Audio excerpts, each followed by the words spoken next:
Hey folks, how's it going? Welcome back to the channel, and welcome to the channel if you're new here. My name is JoJo. I talk about seasonal anime here on this channel, and today we're here to talk all about the first episode of Balance Unlimited. But before we get into that, I do want to let you know that if you would like to have your name shouted out in next week's Balance Unlimited video, then be sure to share this video around on the internet, and then tag me at JoJo Talks Too Much over on Twitter, and I will be sure to shout your name out in next week's video. Alright, so let's go ahead and get right into it. I gotta say, this episode was genuinely kind of a surprise. Balance Unlimited was a series that was recommended a bunch to me, and at first I wasn't totally clear why. I didn't even know what the hell Balance Unlimited was supposed to mean until I actually sat down and watched the episode, and they straight up literally say the words Balance Unlimited, and it's spelled out for us. But I was kind of unclear as why this was being recommended. It was coming from Cloverworks, which is a studio who I like. They lent a hand to Franks. They also did Bunny Girl, as well as Neverland, which was my anime of the season last year. And yeah, I can kind of see why, I suppose, but the biggest reason, at least the one that I'm assuming is the reason everybody requested this, is because this is very much a sort of Sherlock-esque type of story. Essentially, it's Fujo bait. The main two are very shippable, and that's not only clear in the episode itself, but also in the OP, as well as all the promotional material. You're very much meant to seemingly ship Kanabe and Kato, who are the two main leads. Although I would argue it's not quite Sherlock. That is the vibe that they sort of give you, is it's like, oh, it's going to be a Sherlock and Watson type thing, but that's not quite the case. We'll get into that a little bit more in a bit, but I want to actually talk a little bit about the style of the show, which was a genuine surprise. In terms of its style, it kind of feels like Lupin meets Aka, and that might seem weird, and it might seem like I'm just talking about Aka because I love that show so much. Please make another season of Aka. I know that we're out of manga material, but still, it feels like Lupin meets Aka in the sense that it has Lupin's bombastic action and sort of cop chase type of storyline meets the sort of feel of Aka and the sort of dreariness, if not sort of, maybe dreary is not quite the right word, but weariness of its characters. The characters feel like they're plucked from a district in Aka, one of the 13, and given a Lupin-esque adventure, and that's sort of the vibe that I'm getting here. And if that seems like, well, that's really random, it is, but it really works. It has this real sense of like modern day adventure to it. It feels like a good cop and a crazy detective who get roped into likely episodic adventures, leading to, I assume, a great Moriarty-esque type villain at the end of said episodic adventures, and I'm really here for it. There's this sort of like jazzy feel to this series that is, again, very Aka and Lupin, and I'm really excited to see where that goes. The style is complemented by some solid artwork. I would say that the background art and the pastel colors are actually the standout. The character designs are okay. They're from Keigo Sasaki, who's worked on stuff like Erased, Seven Deadly Sins, and Blue Exorcist, and I'm not the biggest Sasaki fan. I do think their artwork is good. I think their character designs are good, but they don't leap out to me normally. In Balance Unlimited, when I saw the promotional material, I had said, I'm not crazy about the character designs, but I think it could be a good show. Watching the full episode, I have to say I was really surprised. I think paired with the pastel sort of, and they're not all pastels, but they're brighter colors and pastel colors, it really sort of suits this sort of vibe that the show is going for. You always assume that with a jazz soundtrack, it has to have a noir look, but this feels like a sort of modern jazzy type of feel, and so the brighter colors actually suit the world quite a bit.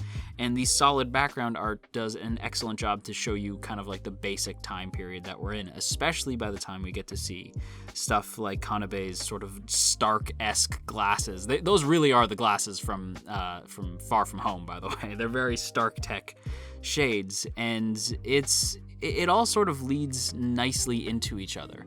Even narratively, this episode leads nicely into the first half and the second half. The first half of the episode is very much sort of seeing what Kanabe and Kato's day-to-day would normally be leading all the way up into the first meeting of these two, which I have to assume is where their lives take a very serious turn, likely for the better, since that seems to be where the OP and ED are kind of hinting towards, that these two are going to be getting in each other's way for the first little bit. They're going to be sort of, trying to understand how the other one operates, and before long, these two will likely become inseparable. Again, very much Holmes and Watson, but I would argue that that's not quite what the show is leading to. The way that the two different stories sort of lead into each other, Kato basically sort of doing the usual beat that he normally does, sort of assisting the police where they need him and yada yada. Well, not even so much the police, but the First Division, who he seemingly once worked for. Sort of, he's down on his luck, he's trying his best, he still wants to be a cop, and he wants to be a good cop, but he's not really sure what that even really means anymore. At least that's the vibe that he's giving. He's sort of aimless in his career right now, and he's not sure where to go from here. At least, again, that's just the vibe that he gives off. And then Kanebe sort of gives off this sort of distant, rich dude who seemingly likes to solve mysteries. He's that kind of guy. I'm not super sure where he got all his training. They did say, like, oh, he worked in England for a bit. And I'm like, okay, so he's MI6? Like, what is this character supposed to be? But you do see these two leading very different lives, and ultimately their two worlds collide as they're chasing after this really goofy couple who accidentally get roped into a bombing. And I have to assume that, again, there's sort of this Moriarty type who's going to be this greater overall villain who is sort of pulling strings behind the scenes. Or maybe it's going to continue to be episodic criminals week by week, which honestly I wouldn't really be against, especially if they're as fun as the couple in this episode. The dude is a total waste of space, but the girl is a straight up 10 out of 10. That, again, the bright colors totally work for that character design, but we're not here to talk about the rando villains of the week, although, again, I did like them quite a bit. But again, we're here to talk about the main two leads, which, again, I can see people making the Watson and Sherlock dynamic. Kato is very clearly Watson, Kanebe is very clearly Sherlock, but I would argue that it's less Sherlock Holmes and John Watson and more Bruce Wayne and Dick Grayson. They feel a hell of a lot more like Batman and Robin. Kanebe is this rich guy, billionaire with like a bottomless checkbook, it seems. That's why it's called Balance Unlimited, because his balance is unlimited. He's kind of like Scott Key Fitzgerald, or again, Bruce Wayne, whose bank account also seems to be unlimited, at least the way that he's portrayed in the comics. But Kanebe is very much sort of like this dude with a bottomless check. He's a rich boy who's trying to uphold a sense of justice in the world, and again, very Batman, whereas Kato is he's a bit more easygoing, he's a bit more down on his luck. He feels a lot more like a Dick Grayson, a kid who was dealt a bad hand, and ultimately tries to strive towards his own sense of justice and teams up eventually with the billionaire playboy philanthropist. But again, he's not Tony Stark, he's Bruce Wayne. At least that's the vibe that he's giving off. And the fact that he has a butler as well, he's essentially, I guess you can make the argument that it's almost MCU Tony Stark and Peter Parker, but no, it's Batman. They're Batman and Robin, for crying out loud. These truly are the dynamic duo. These two are this spring season's dynamic duo, and I'm all for them. I think Kanebe in particular, I like that the way that they introduced him, saying that he's sort of been feeling empty for a while. And you can't help but feel like even the way that he treats the one Prince character when he steals his car, essentially. Well, not steals, but pays for his car and kicks him out of it. You can tell that his cash has made him cold. Like, he's so used to being able to just pay people off that it's made him incredibly distant and has likely detached him from basic human empathy. He doesn't seem to have much empathy. Even watching Kato straight up fall off the bridge at the end doesn't bother to help him. This dude drops off the bridge. I'm shocked he survived that. I guess it wasn't as far as they made it look. And again, we're getting into some color theory / character design analysis time. But his suit and slick back hair sort of give him a this sort of air of not only class, but efficiency. He does seem to really have a handle on what he's doing. As a detective, he seems not only incredibly intelligent, but also incredibly capable. And the suit kind of gives him that, especially with the black gloves. He looks like a very capable type of person, a very efficient detective. And the sapphire eyes also give off a sort of sense of confidence mixed with a sort of distantness. His eyes aren't just, like, again, they're not just blue, they're very sapphire, almost leading into a sort of, like, almost a sterling silver type of look, like it's borderline between the two. His eyes are quite pale, and that sort of gives you this sort of distant vibe. Like, he's not, like, he's in there, but he's very cold, very distant. And I believe that's partly due to his cash, and it might be why he's feeling so empty and why he says that life has been very boring lately. It's because he hasn't really had a challenge. He seems to be going uncontested for a while, and that can get to people over time. As for Kato, he seems to be more, like, sort of down to earth, almost kind of, like, his appearance is very plain, almost sort of messy, and it leads to a sort of mature, grounded, but also sort of world-weary type of a character. That's the impression you get from the first time you see him. His hair is very sort of like, again, this is the second character we've seen with taupe in their color design, which is a color that I love to say, taupe, taupe, taupe, but he has a sort of light taupe hair mixed with almost cream eyes, which is interesting. His eyes are light taupe-ish, but they borderline more on cream eyes. And that sort of denotes a sort of comforting vibe, you know, taupe and cream and beige and that sort of beige color palette. They're comforting, if not slightly dull, and that's sort of the vibe that he gives, that he's a comforting dude. He does have a very clearly defined sense of justice, and yet at the same time, he does seem sort of by the book a little bit more grounded than somebody like Kanebe, although he is capable of doing some pretty heroic shit like he does towards the end of the episode.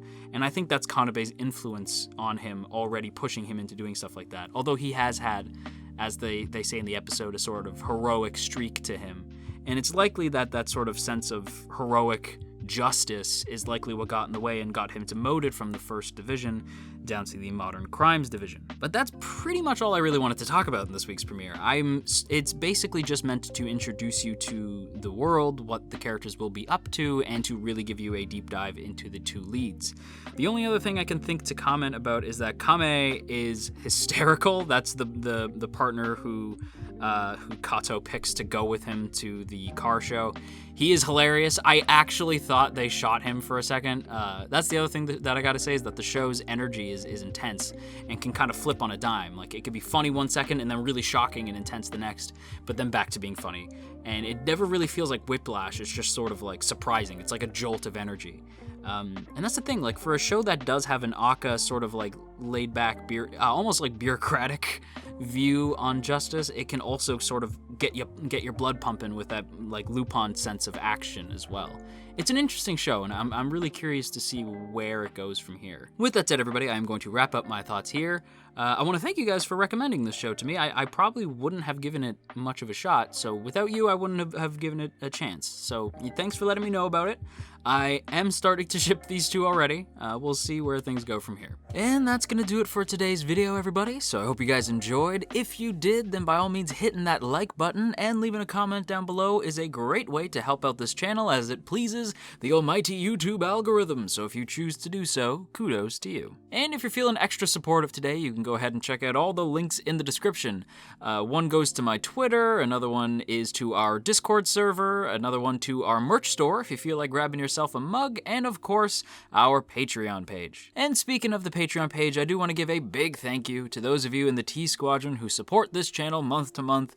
Let's go ahead and do the Earl Grey shoutouts. Izevi, Andrew W, Branson C, Bria Rose, Calvin A, Crowbar of Irony, Daniel G, Digger the Fox, Dominic G, Emily, Ionos, Urza, Ginkotaku, Godzilla Fan, No For Nothing, Maria T, Marshall B, Mater, Mirth Mouser, Cell, Shadow Creative, Stephen G, Sakochi, The Suavest Orange, Tristan G, and Veridon. Thanks so much for your continued support over on Patreon, everybody, and if you too would like to join the T Squadron, then be sure to check out the first link in the description to check out our Patreon page. That is a huge way to support the channel. And again, be sure to check out the other stuff in the Discord as well. Go join our Discord. It is now public. You can all join. Everybody can hop in the Discord. Follow me on Twitter if you want me to ramble at you even more. And until next time, you stay classy, AnyTube, and wash your dang hands.